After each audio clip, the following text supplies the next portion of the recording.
Well, a prominent Samajwadi Party member, Virendra Singh Pal, has been booked for raping a woman lawyer who used to assist him in Mao in Uttar Pradesh.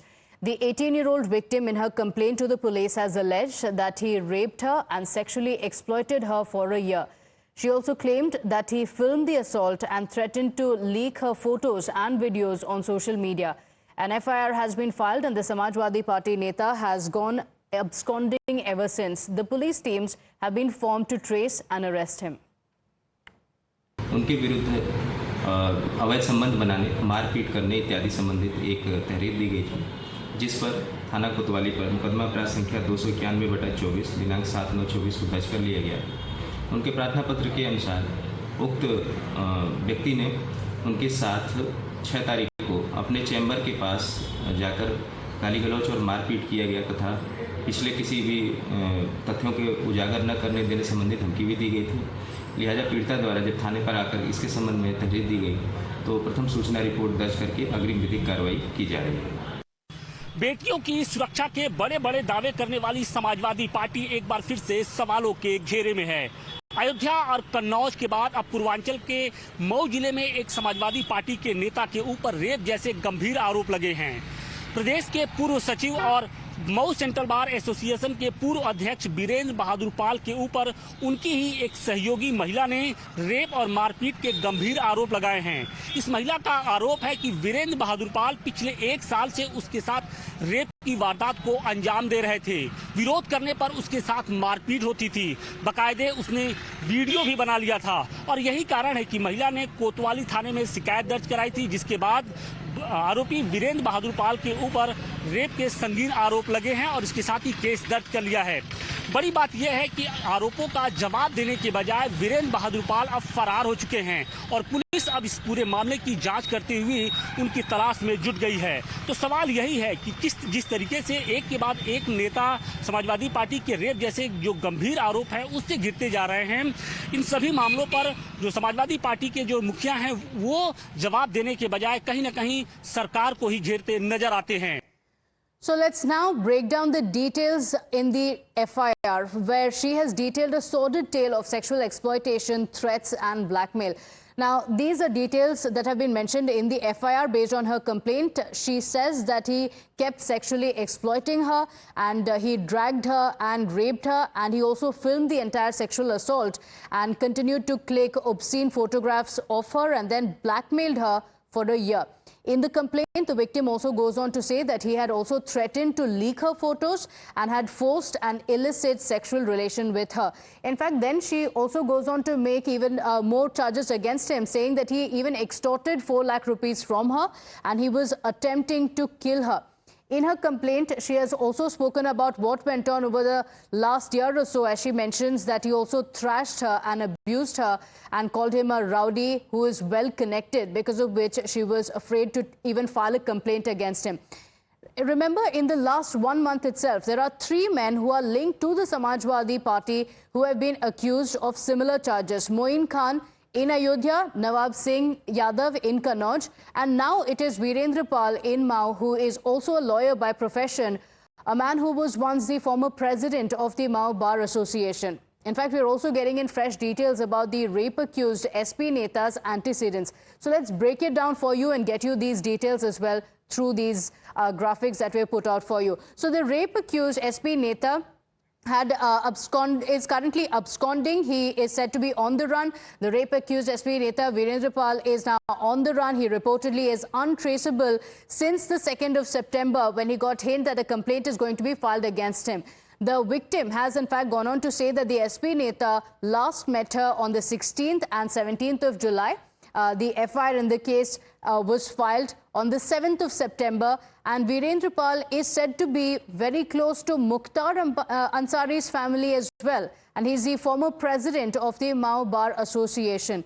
He's also well connected. His father is also a senior Samajwadi Party Neta, so he's somebody who has had a long association with the Samajwadi Party. It's not just him who is a part of the Samajwadi Party. His father had also been a part of the party. So the rape accused is a practicing lawyer as well. So these are the big charges that have been made against him. Now, as the police teams try tracing the rape accused SP Neta Virendra Pal, Watch how the war of words is unfolding between the BJP and the Samajwadi Party. Samajwadi party को जैसे ही लोकसभा के चुनाव में कुछ आंशिक सफलता मिली है, ये समाजवादी पार्टी के भीतर के अराजक तत्व, आपराधिक तत्व ये खोल करके सामने आ गए हैं। इनका मनोबल फिर से ऊंचा हो गया। इन्हें लग रहा है कि अब उत्तर प्रदेश में फिर इनकी सरकार आ सकती है, सत्ता का इनको संरक्षण मिल सकता है, इसलिए फिर से आपराधिक गतिविधियों में लिप्त हो गए हैं। भूल गए हैं कि उत्तर प्रदेश में भी योगी आदित्यनाथ जी की सरकार है। लगातार जिस तरह के अपराधों में समाजवादी पार्टी के लोगों का नाम निकल कर आ रहा है, ये बहुत चिंताजनक है। और अखिलेश यादव जी से आग्रह कर रहे हैं कि अपनी पार्टी के नेताओं को कंट्रोल करें, नियंत्रित करने का काम करें, और जिन लोगों ने अपराध कर दिया है उनसे कहें कि आत्मसमर्पण कर दें, वरना फिर पुलिस कार्रवाई करेगी तो अखिलेश यादव जी फिर छाती पीटेंगे, फिर अखिलेश यादव जी कहेंगे कि पुलिस ज्यादती कर रही है। मऊ में समाजवादी पार्टी के नेता और अखिलेश यादव के करीबी वीरेंद्र बहादुर पाल पर बलात्कार का मुकदमा कायम हुआ है, और जब से मुकदमा कायम हुआ है तब से वीरेंद्र बहादुर पाल फरार हो गया है। भारतीय जनता पार्टी का स्पष्ट कहना है कि जब से अखिलेश यादव समाजवादी पार्टी और उनका इकोसिस्टम बलात्कारियों, लुटेरों और अपराधियों के पक्ष में खुलेआम खड़ा हुआ है, तब से समाजवादी पार्टी के जो अपराधी बिलों में घुस गए थे उनका मन बढ़ा हुआ है। मध्य प्रदेश का वीडियो देखा था ना, रेप करते हुए, जहां से मुख्यमंत्री 4 बार जिस चौराहे से गुजरे थे, मोहन यादव जी, मुख्यमंत्री मध्य प्रदेश। बीजेपी का जो व्यक्ति रेप करे उसका वीडियो है, तब वो दोषी नहीं। और समाजवादी पार्टी के किसी कार्यकर्ता पे आरोप लगा दे कोई, तो समाजवादी पार्टी के चरित्र पे उंगलियां उठ जाती हैं। Whataboutery continues asking the BJP about what happened in the other case and whatnot. Let's go across to my colleague Ashutosh, who's getting us details on the case. Ashutosh, the charges against the SP Neta is very grave, and yet he's said to be absconding as well. But the Samajwadi Party continuing to be an apologist. It's not just one, but there are several Samajwadi Party leaders who are now facing these grave charges.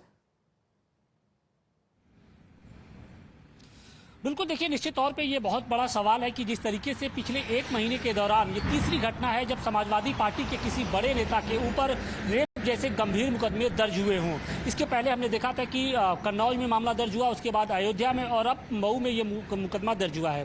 देखिए, वीरेंद्र बहादुर पाल जो हैं उनका एक सियासी रसूख रहा है। उनके पिता दयाराम पाल बीएसपी के प्रदेश अध्यक्ष रह चुके हैं। इसके बाद वो समाजवादी पार्टी में उन्होंने ज्वाइन किया और वो लंबे समय से समाजवादी पार्टी में हैं।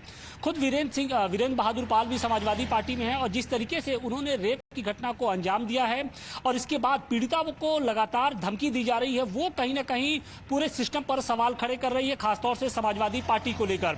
फिलहाल इस घटना के बाद से जो वीरेंद्र बहादुर पाल हैं वो फरार चल रहे हैं। कहा यह जा रहा है उनकी लोकेशन लखनऊ में मिली है, और इस बीच में एक आरोप यह भी लग रहा है कि जो उनके गुर्गे हैं यानी वीरेंद्र बहादुर पाल के, वो लगातार पीड़िता के ऊपर दबाव बना रहे हैं। दबाव इसलिए कि वो रेप के जो चार्ज है उसको वापस ले ले।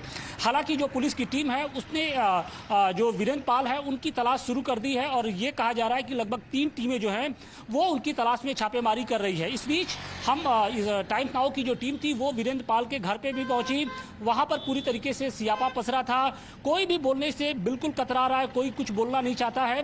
तो जिस तरीके से ये पूरा मामला सामने आया है उसके बाद से समाजवादी पार्टी एक बार फिर से बैकफुट पे दिख रही है, क्योंकि समाजवादी पार्टी लंबे समय से बेटियों की सुरक्षा को लेकर सवाल उठाती थी उत्तर प्रदेश सरकार पर, लेकिन जब उन्हीं के पार्टी के जो नेता हैं वो लगातार इस मामले में घिरते जा रहे हैं, तो कहीं ना कहीं पूरे सिस्टम पर, पूरे जो समाजवादी पार्टी है उस पर अब सवाल खड़े हो रहे हैं।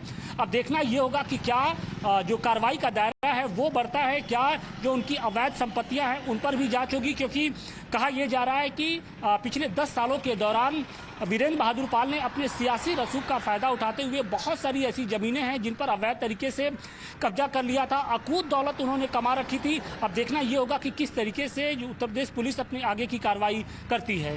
Okay, all right. But Ashutosh, the man is said to be missing. Any word that has come in from the Samajwadi Party? There have been 2 other cases as well. You mentioned as well. This is the 3rd person who has such a charge against him. In both the previous cases as well, the Samajwadi Party had said that we have nothing to do with this. They're not associated with the party. But this is somebody whose father has also been a part of the Samajwadi Party.